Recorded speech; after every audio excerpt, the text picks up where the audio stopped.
पॉइंटों की आहट से ही अलग अलग राज्यों में मजदूरों के जत्थे अपने अपने गांव की तरफ निकल पड़े हैं। राज्य सरकारों की कोई भी अपील, कोई भी निर्देश ये मजदूर मानने को तैयार नहीं है। लॉकडाउन से बुरी तरह प्रभावित ये लोग किसी भी कीमत पर अपने घर पहुंचना चाहते हैं और इसके लिए वो पैदल ही तपती सड़कों पर चलते नजर आ रहे हैं। मजदूरों का ऐसा ही एक जत्था मध्य प्रदेश बॉर्डर पर फंस गया है और 3 दिन तक वो आगे नहीं बढ़ पाया।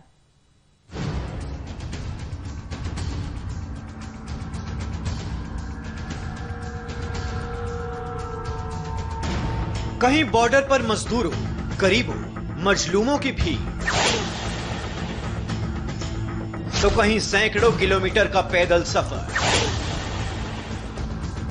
लॉकडाउन 2.0 खत्म होने वाला है और लॉकडाउन 3.0 की आहट सुनाई दे रही है। प्रदेश में बड़े बड़े शहरों में हजारों नहीं बल्कि लाखों लोग फंसे हुए हैं। इनमें उन लोगों की संख्या सबसे ज्यादा है जो रोजी रोटी की तलाश में बड़े शहरों में आते हैं। लेकिन अब जब उन्हें लॉकडाउन फिर से बढ़ने की आशंका हुई तो ये मायूस हो गए। उन्हें अपने गांव के खेतों की तरफ लौटना ही मुफीद लग रहा है। जो तस्वीर पिछले 1 महीने में बार बार दिखाई दी, वो तस्वीर अब फिर से दिखाई देने लगी है। ये तस्वीर मध्य प्रदेश के बड़वानी जिले की है। ये इलाका मध्य प्रदेश और महाराष्ट्र का बॉर्डर है। यहाँ 3 दिन से करीब 5000 मजदूर फंसे रहे। ये लोग मुंबई से पैदल ही यूपी की तरफ निकल पड़े थे, लेकिन इन्हें बड़वानी में रोक लिया गया। 3 दिन तक जब इन्हें आगे नहीं बढ़ने दिया गया तो इन्होंने हंगामा शुरू कर दिया, नारेबाजी की और सड़क पर लेटकर धरना प्रदर्शन किया। चक्का जाम किस लिए किया गया? सर जी, हम लोग भूखे मर रहे हैं। मुंबई से हम लोग यहाँ पे आए हैं और यहाँ पे बॉर्डर क्रॉस 3 दिन हम लोगों को हो गया है। ना खाना मिल रहा है, ना कुछ मिल रहा है हम लोगों को। और जो वैसी गाड़ियाँ आती है, बड़ी गाड़ियाँ आती हैं, कोई मंत्री का लेटर दिखाता है तो कोई हॉस्पिटल का दिखाता है, उनको छोड़ दिया जाता है। और बहुत से स्कूलों से हमने सुना है कि बच्चों को भी ले जाके गए, जो बड़े अमीरों के बच्चे थे, उन लोगों के बच्चे थे। यहाँ पे कम से कम होगी तो 5000 पब्लिक है, 5000 पब्लिक। मजदूरों ने हंगामा किया तो लॉकडाउन टूटा। सोशल डिस्टेंसिंग की जमकर धज्जियां उड़ाई गई। हंगामा जब बढ़ा तो प्रशासन हरकत में आया। सभी की स्क्रीनिंग की गई, बस का इंतजाम करवाया गया। महाराष्ट्र सरकार बार बार ये कह रही है कि वो दूसरे राज्यों के लोगों को वापस भेजने का इंतजाम कर रही है। लोगों को नोडल अफसरों से संपर्क करना होगा।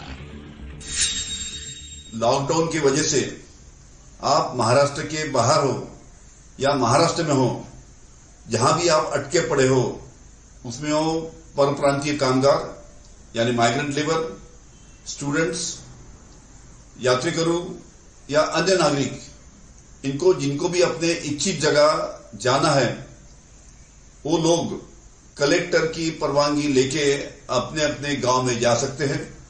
उसके लिए कलेक्टर को नोडल ऑफिसर वो जिले का बनाया गया है। जो तस्वीर एमपी के बड़वानी में दिखी, वैसे ही कुछ तस्वीर देश के दूसरे हिस्सों से भी आई हैं। कोटा, हैदराबाद, छपरा, हर जगह से तस्वीर आई। लोग पैदल अपने गांव की तरफ जा रहे हैं। सैकड़ों नहीं बल्कि हजारों मील का सफर लोग चलकर पूरा कर रहे हैं। इन काफिलों में छोटे छोटे बच्चे, बुजुर्ग शामिल हैं। सिर पर हर वक्त तेज धूप का साया है। न रास्ते में खाने का इंतजाम और न ही रात को कहीं रुकने का ठिकाना। इसके बाद भी लोग चल रहे हैं अपने गांव तक पहुंचने के लिए। केंद्र सरकार ने देश के अलग अलग राज्यों में फंसे प्रवासी मजदूरों, पर्यटकों और स्टूडेंट्स की आवाजाही की अनुमति दे दी है। केंद्र की ओर से कहा गया है कि सभी राज्य अपने यहाँ फंसे लोगों को उनके गृह राज्यों में भेजने की तैयारी करें। राज्यों ने मजदूरों को वापस भेजने की तैयारी शुरू कर दी है। मुंबई में शिवसेना के नेता जगह जगह घर जाने का फॉर्म बांट रहे हैं, जहां लोगों की भीड़ जमा हो रही है। लोग फॉर्म लेने के लिए बड़ी तादाद में उमड़ रहे हैं और इस दौरान सोशल डिस्टेंसिंग का ख्याल नहीं रखा जा रहा है।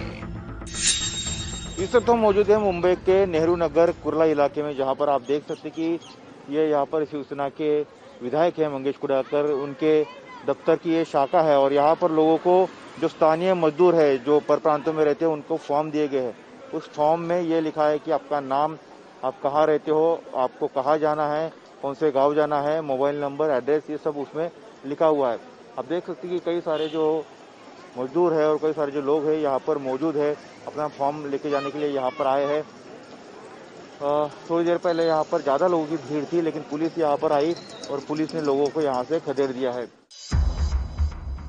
यूपी सरकार कोटा से अपने छात्रों को वापस लाई थी, अब दूसरे राज्यों से भी उसी तरह लोगों को वापस लाया जाएगा।